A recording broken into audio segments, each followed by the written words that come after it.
someone who is a presenter of art, whose role is defined by the institution as being a performing arts presenter, meaning that we bring in visiting companies and they perform. There's a part of me that feels a little defensive in the context of this conversation. Because there's a lot of conversation about the notion of watching as being somehow not passive, but more passive, or maybe less constructive, so I wonder about that. I wonder about what role, is it important to show our students and our community to host artists who are working at the top of their field? Is that important? What's the university's role in terms of doing that? What's our role in the development of new work? We are premiering in the next 2 weeks. We're premiering, on Saturday, we're premiering Steve Reich's new quartet for the Kronos Quartet. It was commissioned by us along with Carnegie Hall and the Barbican in London, Krannert Center at the University of Illinois, Dartmouth, as well as the Doris Duke Foundation. It could have premiered at any of those other places. It's premiering here. Steve Reich has only written 3 quartets. He's only written 3 quartets ever, including this one. The first one he wrote in the late 80s, early 90s, Different Trains, essentially changed classical music in many ways. That was written for Kronos, as was his piece Triple Quartet, as is this piece, WTC 911. We've cultivated a relationship with Kronos Quartet because in some ways we feel like their aesthetic aligns with ours. That being, to describe it simply, sort of as almost a handmade aesthetic.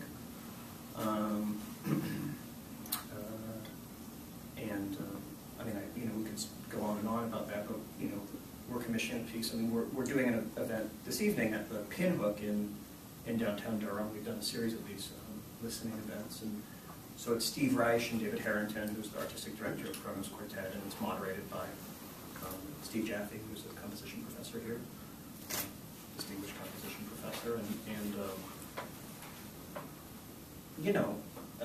to put those sort of distinguished folks in a downtown bar for a conversation is a pretty radical. No, maybe it's not radical. It's buzzworthy, perhaps. It's an active engagement. What we have always tried to do is to provide some of the context behind performances. We've tried to provide context behind the performances that we're offering, and that has to do with some of the reasons that we've pursued a sort of a thematic approach. So that will world premiere, and then we've also commissioned a piece from an ensemble called The Bad Plus, and they're making a new version of The Rite of Spring, which will premiere next Saturday.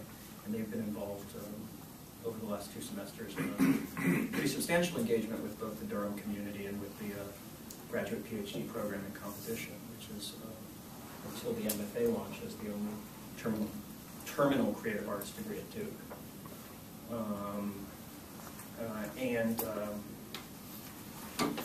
So they've been playing composed. So the notion was, okay, we're bringing an ensemble that's gotten great reviews everywhere in the world, has never played in North Carolina. How do we introduce them to our community? How do we engage them in active work with our students? We did the same thing with Jason Moran a couple of years ago, and he created a project called In My Mind. Again, I felt like that was developing leading edge work. I think that's the project that ultimately netted Jason the MacArthur Prize. Of which he owes us a part of. Yeah, money. He needs to make a contribution to Duke performances. I thought it was just CDS. Or CDS. We could take it on a percentage of how much each of us gave to the project.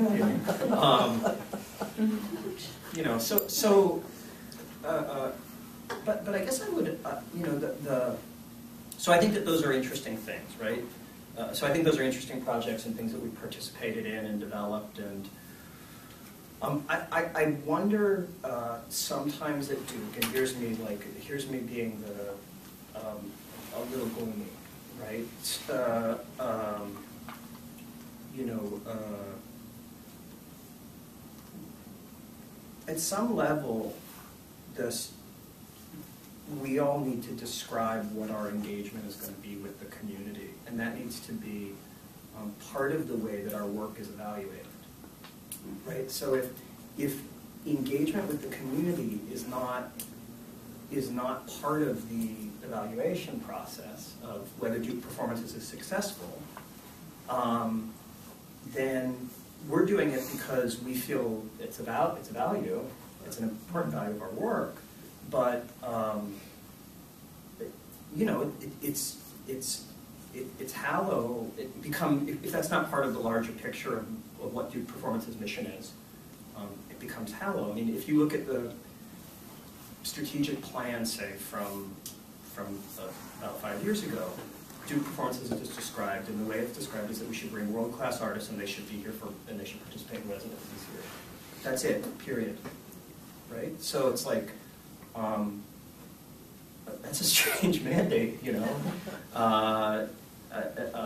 You know, the unspoken mission is that we're supposed to engage with curriculum, we're supposed to engage with community, we're supposed to increase student attendance, we're supposed to develop cutting-edge work, we're supposed to work with the cadre of leading artists and of the world's leading artists, we're supposed to have a sort of you know, we're supposed to generate positive publicity for the Duke brand, but all of these things are unspoken. And sell lots of tickets. And, right, and so the only criteria is how are we measuring up against revenue. So in a sense, engagement becomes a way to generate audience. So that's and to me that's like that's a problematic approach to engagement. You know, and then the last thing I would say is like, so a very interesting thing happened last week that the Duke Endowment gave $80 million to renovate 2 new arts venues and the West Union, and that renovation was not described.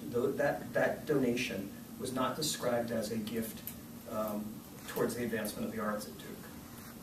It was described as a gift to advance student experience at Duke, which to me reads, and we could argue about this, but to me reads as extracurricular as opposed to something that is at the core of the Duke education. My suspicion is that when people who raise money for Duke were asked, they said that it was going to be difficult for them to raise money around the arts. But that student experience was something, this is conjecture, but it's not, but that student experience was something around which money could be raised. So that gives me pause for concern when the conversation is about, well, we're going to have a Lunar New Year celebration in Page Auditorium, or we're going to, all those things are going to happen, but Page Auditorium and Baldwin Auditorium are principally performing arts venues. And the renovation of them should principally be to make them first class. To make them first class, not so much for our student ensembles, although our student ensembles will benefit, but so when we bring some of the great artists in the world, they're able to work effectively in those spaces, and our students are able to engage. Our students and community are frankly able to engage as patrons or viewers in a way that they're able to get the best possible experience. So, so these are all. It's a long conversation, right? I apologize for taking up more than my 10 minutes. No, because that means I have less.